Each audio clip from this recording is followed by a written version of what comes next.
কেন্দ্রীয় সরকারি কর্মীদের জন্য সুখবর। বছরের ছুটির তালিকা ঘোষণা কেন্দ্রের। কর্মীদের জন্য বছরে 30 দিনের সবেতন ছুটি, বছরে 20 দিনের অর্ধ দিবস সবেতন ছুটি, বছরে 8 দিনের ক্যাজুয়াল লিভের ব্যবস্থা এবং বছরে 2 দিন রেস্ট্রিক্টেড হলিডে। এছাড়াও থাকছে অন্যান্য ছুটি। এই ছুটি ব্যক্তিগত কারণে তারা ব্যবহার করতে পারবেন। বয়স্ক বাবা মাকে দেখভালের জন্য ছুটি ব্যবহার করতে পারবেন। আরো একবার জানিয়ে রাখবো, কেন্দ্রীয় সরকারি কর্মীদের জন্য রীতিমতো সুখবর, কারণ বছরে 8 দিন ক্যাজুয়াল লিভের ব্যবস্থা করা হয়েছে। পাশাপাশি কর্মীদের জন্য বছরে 30 দিনের সবেতন ছুটি ব্যবস্থা করা হয়েছে।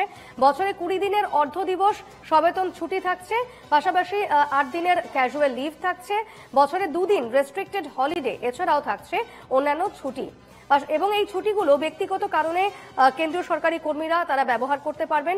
পাশাপাশি বয়স্ক বাবা মাকে দেখভালের জন্য এই ছুটি তারা ব্যবহার করতে পারবেন বলে জানা যাচ্ছে।